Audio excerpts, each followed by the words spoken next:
Hi, and welcome to the Real Monica Adams podcast. We are mobile for you in Clayton, Missouri at the absolutely beautiful Ritz-Carlton Hotel, which has a storied history. And I tell you what, if it could tell some stories, it would tell you about incredible stories of celebrities, about people here in town that do staycations and that just absolutely love the heart of Clayton. It's one of the most beautiful views, by the way. If you've never stayed, this is where my husband and I like to come and stay on our staycations. With me is one of my best stay buddies, and I wish he would stay in St. Louis and not head out, but this is Todd Michaels. Todd, I'm so glad we get a chance to sit down and share some time together. Yes, me too. Every time he comes in, it's never enough. We always say that, it's never long enough, but you and I have known each other for 20 years. 20 years this right, year. This year, Yeah, right? So we're celebrating our 20th anniversary of Friends, and he and I got together back in 20 years ago at WIL in 2003 and became incredible friends right away, right? It was just immediate. Yes. He tells the story. Go ahead. Yeah. What's the story? I was there for lunch, meeting with folks at the station. We were all going to lunch from the parking lot at the radio station, and this hot chick in her blue Corvette asked if I wanted to ride with her. And I thought, yeah, well, why not? Why wouldn't I? And so we rode together to the restaurant, and that's where we got to know each other a little bit better. We'd met cordially in the studio, but there were other folks around. This was one-on-one time, and that just really started the ball rolling. We have the same energy, we have the same creative mind, we have the same silly spirit, and we have the same love and compassion and understanding for humanity and animals alike. So absolutely, we just want to find a way for the world to be kinder and happier, and it's the mission statement, as you know, if you've been watching this show, about that whole mental, physical, spiritual balance of life and the happiness that I am so hoping that each of you find. You know, Todd, we did this particular topic that we're going to talk about today a handful of months ago, and a lady wrote in, and I could feel in her heart that she was searching so much that I felt the sorrow and the aloneness that I think I felt in her when she said, Monica, can you talk about friendships?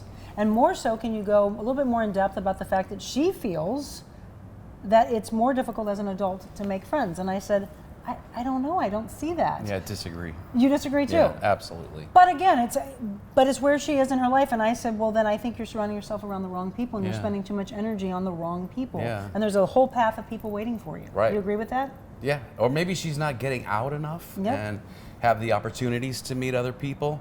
You know, you can have an opportunity anywhere, outside of your house, even inside. If you're on social media, you can break the ice and meet someone. But having that connection, like we shared a moment ago when we first met and got to know each other, that really happens, I believe, when you're one-on-one and you can look into each other's eyes. Well, we said it was 20 years ago, so we were only 10. Yeah, youngins. Absolutely. Yeah. What did we know? No, we I had were a crush on her. And, now the real story comes out. No, you know what? I think this is what happens. You feel the energy of a person, kindred spirits. I don't know why, except it was a God wink that I said, do you want to drive with me? Because very easily you could have gotten in the van, the WIL van, with everyone else. Yeah. And I don't know what it was, except for it was meant to be. Yes. But you have to work on those friendships. You have to give and take, right? And I've said this before. Yes, please find the circle that you really trust, and they'll be there for you. And pick up the phone, but don't always take. Yeah. Because then it becomes, this person's calling, Yeah. right? And then the energy breaks. Yeah. It's be there for them. Let them be there for you. And that's what we've done for each other, right? We've had hilarious times together. Yes. But we've also been through some rough times. We've been through some rough times as well. And that's the true test of a friendship is, will they always be there, or do they just want to be there for the good times? Right. That's not a true friend. Yeah. Right? Absolutely.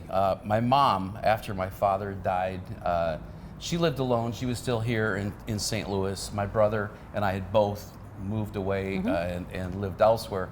And she had always wanted to go to Hawaii. And Monica told me that she and her mom and her aunt, brother, and sister-in-law had a timeshare. They were all going. And Monica asked if I wanted to go. And I said, well, that sounds great. Yeah, I love Hawaii. I'd love to go. We're going to Maui. Sounds great. And then I said, I'm going to throw this out there, and you can say no, and I totally understand. I won't be mad. Is it all right if my mom came along? Because she's always wanted to go to Hawaii. She's all alone. And you said, yes, we'll make it happen. Your mom and your aunt got to know her by taking her to the Muni and some other places, maybe That's lunch right, or dinner. I forgot about that, yes. And so that broke the ice with Yes. them, folks in her age group. And so mom came along on the same flight all the way to Maui. And we had some times in Hawaii. But here's the That's true right. test of a good friend. Yes. So when it came time to go to bed, Monica's mom and aunt were in one bedroom. Her brother and sister-in-law were in another bedroom in this timeshare suite. So that left the sofa bed that slept two.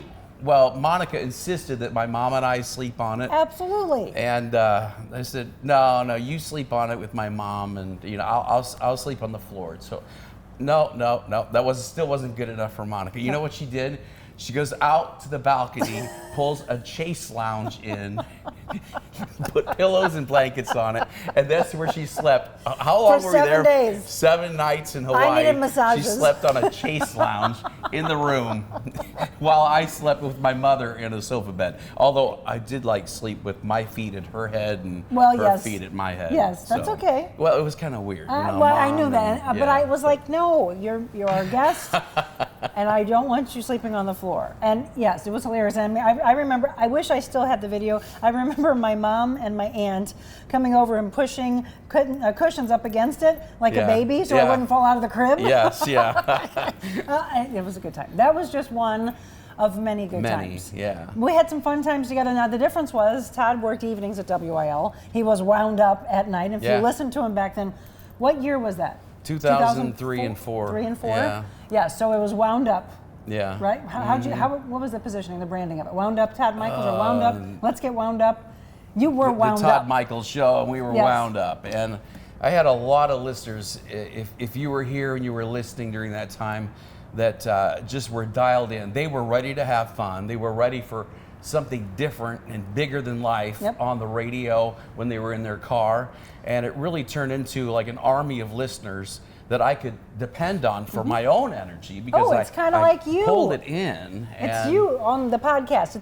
Seriously, we you really get to do know feed them. off the reaction and the interaction that we get when we're on the air from audience members, people who are watching. He doesn't know I'm going to do this. By the way, thank you again for tuning in. It's the Real Monica Adams podcast.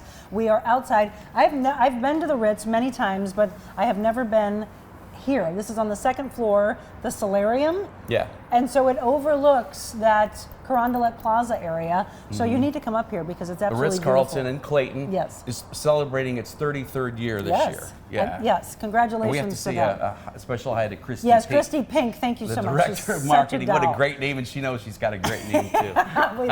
we love Christy. You've never probably heard me say this, but when I would listen to you, and again, when you work as early as we did in television and radio, you get up at 1:30, 2 o'clock in the morning, which is the craziest schedule. But I would try to hear him, and I was like, I can't hear too long because it's evenings and I gotta get to bed. I'll never forget, because you used to do these crazy voices and characters. And he did one like you called the Arch. Yes. Do you remember this? Yes. And what was the background of what you were calling them to tell them that you wanted to do what? Yeah, it was a candid phone call, and I pretended to be someone with the Ringling Brothers Circus, and we wanted to know if we could set up a trapeze act between the legs of the arch. And I don't know who I had on the phone, a marketing director or operations director, but she just insisted that it wasn't going to happen, and I kept insisting it was.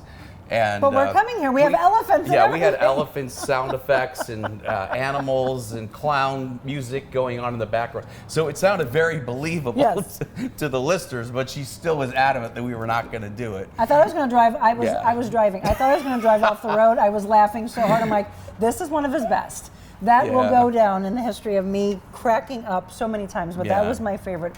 Did you enjoy your time in St. Louis? Because I miss you here, and people always go, well, why doesn't he come back? Yeah. You're in Vegas now. I grew up here. Yes. I've lived here till I was 18. Where'd went you away go to high college. School? Where'd you go to high school? Melville High School in South County. And after college, I came back for about 3 years, and I worked like multiple jobs, 4 or 5 jobs at a time, to try to pay for recording studio time. Yeah. I worked with a producer in Kirkwood and was writing and recording my own songs, and I had some really good times after college living here Yeah. in those few years, but eventually I knew I wanted to go out west, and that's You what went I to did. well, you went to LA. When we got you at WIL, though, you had been in Vegas already, right? You Yeah, were I'd doing already been marketing. in Las Vegas and LA, Yeah. and I just so- remember looking at your resume, looking at Yeah. your picture, and I was like, well, not only does this guy have the marketing aspect of the background on his resume, but he looks good, he looks the part, which again, I know it's radio, but you send people out, you're shaking hands, Right. you're doing remotes, you're Yeah. out there, you looked the part, you had a great voice, but I love the fact that this is the important part. Understand what every part of the team does, right? I mentioned George and Michelle and Lori and Caroline and Patrick and everybody that is behind our team, and I see that team growing, and I'd love to get this guy involved in more of the show. Yeah. But you knew the marketing, you knew the background, you had done what I consider to be the blood, sweat, and tears to make it happen. You left St. Louis and you went to LA, right? And then you did were in network LA. radio for 10, 12 years. You used to write for So, John Tesh. I wrote for John Tesh and Rick Dees and Billy Bush and Lisa Gibbons. Lisa Gibbons, wrote yeah. and produced their shows, and there'd be times I was working at 4 different studios a day. In those times after I left here and went to LA, 2004, 2005, 6. I'm doing the get to It know was my crazy. friend. Besides radio, besides writing, you were also a Chippendales dancer. I did that. I did it a long time ago. Another body go, more muscles to go. Chippendale. Now Look at the hair. We call him George is Fabio. George is looking at me like, what? He was in Chippendales? No way. You have to see. You have to. So here, do me a favor. Google Todd Michaels. You will look at. I mean, obviously he's a good-looking man, but look back at the images of his modeling career, singing Chippendales. You acted on. Yeah, The Young and the Restless, Young and the Restless. For a while. See? Yeah, that was so cool. You're driving in, and like, I just moved here. How did this happen? My job is at CBS on a soap, and it was just a really cool experience. So, and this is how I'm going to bring it back home. All of those things can make someone very egotistical, right? Yeah. Good looks, celebrity status, but you've always been humble. Tried you were to stay raised humble. right. Yes. I was raised right. Yeah. I think it always comes back to the foundation of just be real, Yeah. right? We're all here as human beings. Just be kind to each other. Right. And for those that are up here in their mindset, someone's going to knock you down, and you're going to realize that it Yeah. can all be taken away. And then watch what happens when you Yeah. are kind to people. Right. Isn't that what really matters in life? Exactly. Yeah. Just be kind. That's Yeah. really all it is about. Yeah. So for those that are soul searching about friendships, what would you say? It goes back to what you said at the beginning of this show today. Is there's give and take, where you're there for each other in good times and bad. I know when my mom died, and I don't need to say anymore, but you and Jim, your husband, were there, and so were all our friends, because all her friends have become, for the most part, my friends as well. I have good people. So I have a good extended family here, and that was a real big help. And then some of the good times, because we've done a lot of silly stuff that ended up in pictures all over social media. Let's bring it back there. We go from the tears to the laughter, Yeah. the pictures in Hawaii, and this is how we'll wrap up. If you ever see them and you wonder what's in our mouths, they're meat sticks. Those are like beef sticks, like what do you call Slim Jims? Yeah, Slim Jims. Yeah. It looks like we have a little tiny cigar, but it's Yeah. not. And they're touching together like Lady and the Tramp. Yeah. It's like Lady and the Tramp meat sticks, though. Yes. Yeah. That's all they are. And I'm just going to say this. Do you remember, what was her name? Grandma? Oh, the lady in the bar in Maui Yes. with the bright green long dress from probably the 40s. She was hilarious Yes, and yeah. just lit. So this is what I want you to do. Be more present in life. Notice more people in life. Reach out to people that are completely strangers. Let what happens around you lift up your heart. We laughed so hard. She was so full of life. Yes. And What's she, you about, went 80, over. 85 she had to be years 80, 85, old, 90 years and- old. You went over and took pictures with her. Yeah. And just lit her up. And that's the thing. Let's bring generations together. Let's just be more present, folks, in the world. In a world where so much chaos could happen, understand that it starts with you. As he just said, friendships. Jim says the same thing. My husband said the same thing. He's like, Monica, if I look at everybody we hang around, it's all your friends that you introduced me to. And I said, that comes back to the fact that I'm blessed by wonderful people, but it's also what I feel that you give out to the world that you reap so justly back. So Absolutely. we'll end with this. I love this man dearly. I love this woman dearly. And we are the best of friends. And we always will be. Always will be. That's right. Thank you so much for spending some time with us today. And George for working several hours on making sure that while you were in town before we got you, I got to get him to the airport. Yeah. We got to get him to the airport. But when he comes back, we're hoping that either here or in Vegas, you might see more and more and more of this handsome face. I'd love to have him more a part of this show. To all of you that are searching for friendships, just dig a little bit deeper into your soul. Understand that you are vital, that you are worthy, that you're role models, and someone is waiting there for you to take you out of the darkness if that's where you feel you are right now. There's a whole path of incredible people waiting for you. And I wish you the most incredible friendships to come, and have your arms open, have your mind open, and have your heart open. And it'll be there for you. Thank you again for watching the Real Monica Adams podcast from the Ritz-Carlton in Clayton, Missouri. We'll have more of these mobile Monicas. We just appreciate you coming along for the ride.